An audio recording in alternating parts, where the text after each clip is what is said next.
قدیم زمانے میں ہوا میں اڑنے والی تخت کو صرف طلسماتی اور دیو مالائی قصے کہانی کا حصہ سمجھا جاتا تھا، لیکن اس جدید دور میں سائنسی ترقی کے ذریعہ بنائی گئی ہوائی جہاز، راکٹ اور جیٹ پلین نے یہ ثابت کر دیا ہے کہ بنی نوع انسان کے لیے ہوا میں اڑنا کوئی مشکل کام نہیں ہے۔ لیکن آج سے ہزاروں سال قبل اللہ کے نبی حضرت سلیمان علیہ السلام کو ایسی اڑنے والی تخت عطا کی گئی تھی جو آج کی ہوائی سواری اور جہازوں سے کئی گنا زیادہ تیز رفتار تھی، اور جس کی خصوصیات اتنی زیادہ تھی کہ آج کے ہوائی اور خلائی جہاز اس تخت کا 10% تک بھی نہیں پہنچ سکتی۔ حضرت سلیمان علیہ السلام اللہ کے ایسے برگزیدہ نبی تھے جنہیں منصب نبوت کے ساتھ ساتھ عظیم ترین بادشاہت و حکومت سے بھی نوازا گیا تھا۔ آپ علیہ السلام نے 700 سال سے بھی زیادہ مشرق سے مغرب تک تمام مخلوقات کو زیر کیا اور ان پر حکومت کی۔ یہ عظیم الشان بادشاہت آپ کی اس دعا کا نتیجہ تھا جو آپ نے بارگاہ خداوندی میں کی تھی۔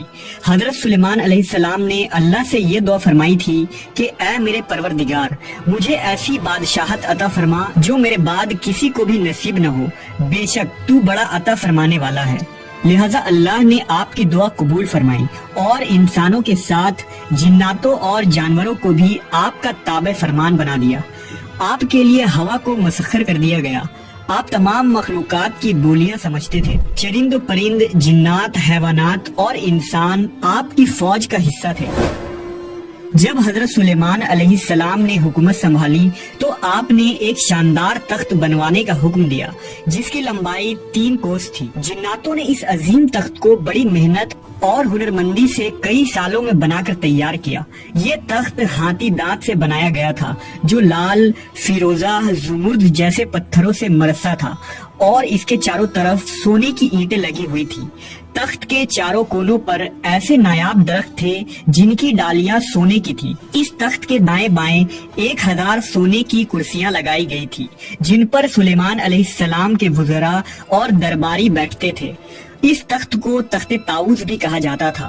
جب حضرت سلیمان علیہ السلام اس تخت پر تشریف لاتے تو تمام پرندے تخت کے اوپر معلق ہو کر آپ کے سر پر سایہ کرتے تھے۔ جب حضرت سلیمان علیہ السلام حکم دیتے تو یہ تخت ہوا میں معلق ہو جاتا اور ہزاروں کوس کا سفر چند لمحوں میں پورا کر دیتا۔ آپ اس تخت پر بیٹھ کر چند گھنٹوں میں ایک ملک سے دوسرے ملک کا سفر کیا کرتے تھے، جیسا کہ اللہ نے قرآن مجید میں فرمایا، اور ہم نے سلیمان کے لیے ہوا کو مسخر کر دیا کہ صبح کی منزل مہینے بھر کی ہوتی تھی اور شام کی منزل بھی۔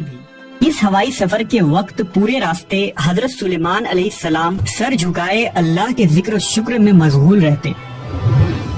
اس تخت کی ایک خاصیت یہ بھی تھی کہ اس پر بیٹھنے والے لوگوں کو یہ محسوس ہی نہیں ہوتا تھا کہ تخت کس تیز رفتاری سے اڑ رہی ہے۔